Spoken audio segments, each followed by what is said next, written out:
Hi, welcome to this video lecture about observation. My cameraman just told me that I had to climb this tree because in Africa, for people to observe properly, they climb trees. For example, when they want to see a parade or a football match or politics, they climb into high trees to be able to observe properly the situation. Now, for research, for action research, I wouldn't really advise you to climb trees, although I have to say that when you climb a tree, people will not notice you observing, and that actually adds to the validity of your research. But I'm not sure if I should advise here for you to climb trees. Rather, you ask people if you can sit down somewhere to observe the surroundings. But yeah, it's a bit tricky, because sometimes in some situations people act differently if you're sitting there. But more about that later. In this video lecture about observation, I would like to explain you a bit more about structured direct observation, which is a form of observation where you actually choose a time and a setting to sit down and actually for a specific period of time watch closely, for example, human behavior. And observation is one of the most important research methods when you're doing participatory research, because the things that you hear during interviews don't always reflect what you see. So what you hear during interviews should be cross-checked. And one of the ways to cross-check your data is by using observation. To me, observation is a bit of an underestimated research method, because it actually is very powerful. It is there during basically all the research methods, because during interviewing you observe the expressions of the participants. During transects you look around. During photo elicitation you observe the pictures as well to be able to analyze them. So basically observation is always there. But observation can also be a method on its own. And the independent method, observation, is the one that we're going to describe in this video lecture. You can use observation combined with other research methods, or you can use observation on itself. You can, for example, observe surroundings during the transect walk, or during interviews. Observation is used to see non-verbal communication. During focus groups, you observe group dynamics and non-verbal communication. And during photo and video elicitation, you observe, of course, the photos and videos to see preferences, behavior, etc. And in context immersion is a method in which the researcher lives and works with the community members to literally see social life through their eyes. And so there are many, many research methods in which observation is a very important method. You can, of course, also use observation as a method on itself. There's many different typologies of observation, but in this video lecture I'm just going to make a very rough distinction between structured and unstructured observation. In unstructured observation, there are a few main types of unstructured observation. First, for example, in participant observation, the researcher immerses him or herself in a social setting for a lengthy period of time and gathers information through observation and asking questions. Naturalistic observation is observation carried out in real-world settings to create a systemic, encompassing, integrated overview of the context, and the researcher tries to acquire an empathetic understanding of the situation as perceived by the local actors, as if from the inside.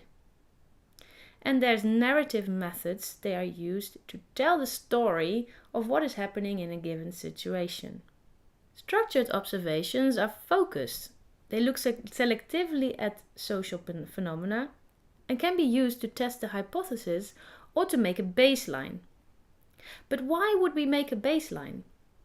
Let's see. Because when you're doing a project, you want to measure afterwards if the project has done anything good.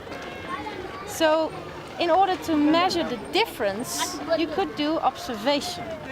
For example, you observe how the situation is beforehand and you make it measurable so that afterwards maybe a few years after the project, you can go back again and observe the same situation again and see what has changed. And I will show you this type of observation by going to a school and observe the children in class. So let's show you how I do it. So I'm going to focus in this observation video lecture on concentration to create a baseline. But how can we measure concentration? Is it by the amount of times children do not look at the teacher? By the amount of times children talk to each other? Or by the number of incidents of antisocial behavior among them? That is something you want to consider beforehand. For example, with their teacher or other local stakeholders. What do they perceive as concentration? Write everything down for analysis of your observation later on. Do this a few times for a specific set of minutes, or focus on each observation item separately, so that you don't have too much running at the same time. Or even do the observation with an extra observer, so that you can both focus on other phenomena. It's quite a busy task to do, to have several observation items in one observation moment, so carefully choose how to do it. Now, of course, you want to be able to analyze your observation results. So when you're doing observation, you may already want to think of how to be able to compare the results. So for example, you can make tables. There's several tables you can make, and it depends, of course, on what type of outcome you want to get. So let's give you a few examples. To start with, you can do event sampling. Let me draw that for you. You draw, for example, a table with 2 columns, and in the left column you put observation, and then in the right you put the number of times that event happens. So for example, we go back to the classroom and we're going to see how concentration is measured. So you use a few items to measure concentration, and one of them could be how often do the children look away from the teacher. So you write down look away from teacher, and you're going to just write down the number of times a child looks away from the teacher. So you put here maybe 4 times, and then you have another item that you're going to count as well, and just for all these items you count during your observation how often that event happens.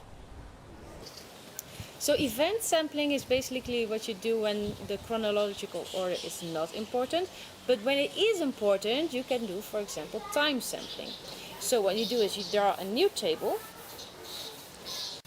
and you're going to make lots of columns and a few rows depending on the amount of items that you want to measure. So left observation again, and then you put 1, 2, 3, 4, 5, 6, etc.